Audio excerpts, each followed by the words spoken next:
Thank you for joining us here on Bottom Line. Helping us take a look at the news of the week this week are Sugata Mukherjee, the editor of the Triangle Business Journal, and Will Doran, a political reporter for the Raleigh News and Observer. Sugata, why don't you lead us off? We were talking a little bit before we got started about the relationship between the high cost of health care and bankruptcies that often occur. What's going on? I mean, it's sort of the headline. We wrote a story this week. The headline saying unintended consequence. Essentially, nobody really thought while they were going through the ACA that the personal bankruptcies, the number of personal bankruptcies, is going to sort of plummet across the country. It is a known fact that medical bills, medical debt is the primary reason for bankruptcies. Now, if you set aside all the credit card and all that stuff you have, it is really those huge medical bills that have sort of led people. So we started looking at these numbers as to what has really happened since 2010. Across North Carolina, personal bankruptcies have dropped about 50%. I mean, which I think is a big number, given we are really looking from 2010 to 2016. At the end of 2016, we had 15,000 personal bankruptcies across the state. In 2010, that number was about 30,000. And then, of course, you have 2005, where you had 43,000. I'm not sure as to what exactly happened there. But, you know, it brings up an interesting point. So ACA has got 20 plus million insured now.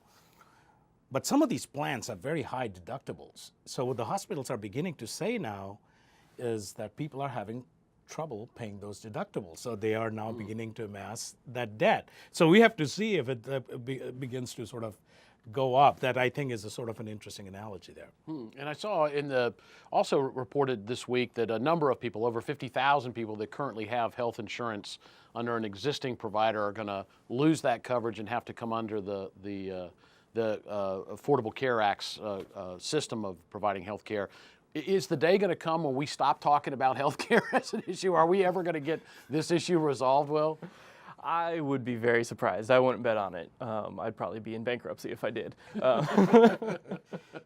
Well, another big feature this week is the release of the maps, the redistricting process in the state legislature to comply with the court's requirement. Will, what's the latest on that?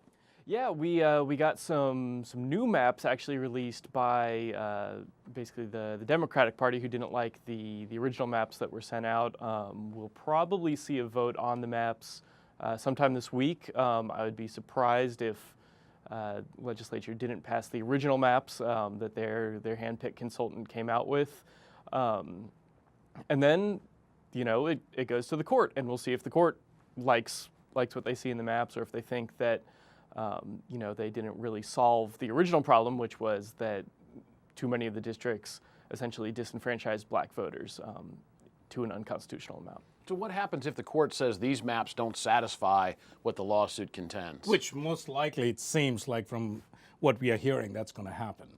Yeah. Well, in that case, a judge would step in and draw the maps himself or herself, and we would have these maps. And granted, you know, whatever happens, we're going to be doing this all again after the 2020 census. So no matter what goes on here, it's really only going to last for the 2018 and the 2020 elections.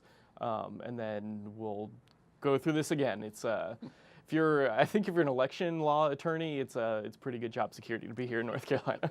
Well, is there any sort of, why should business people, you know, beyond the political aspect of it,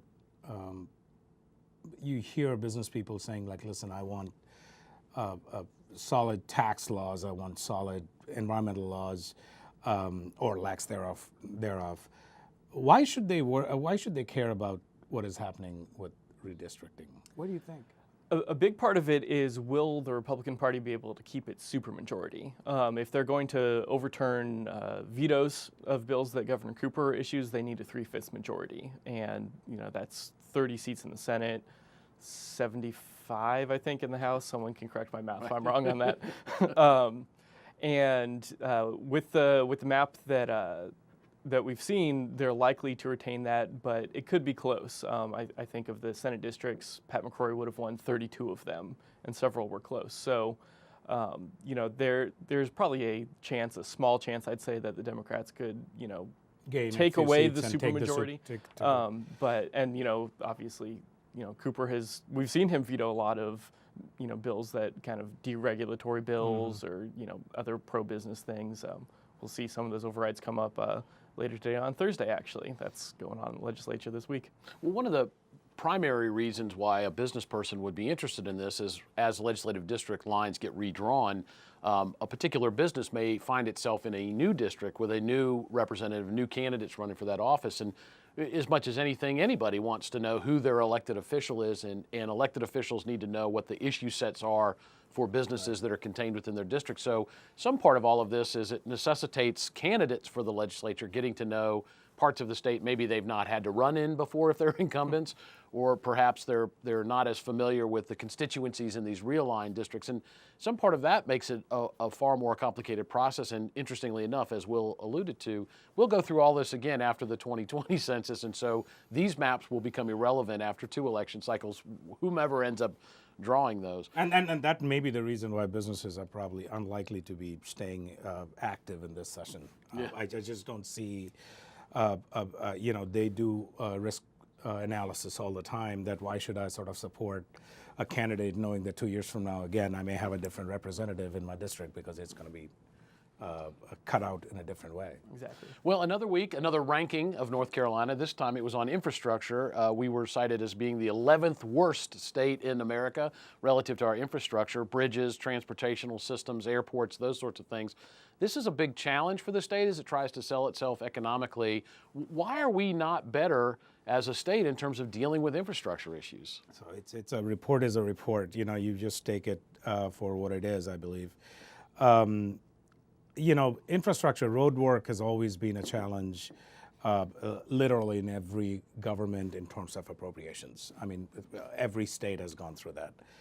North Carolina has got probably a little bigger of a challenge simply because we are taking more people in than we are sort of people are leaving our state. So the state is growing at a rapid rate. You have the 3 metro centers in the state that probably can take away the entire DOT budget to do all kinds of road work. But I think eventually policymakers and the lawmakers would agree that public transportation, essentially, whether it's light rail, is going to be the one that probably is the only way that will satisfy these report makers.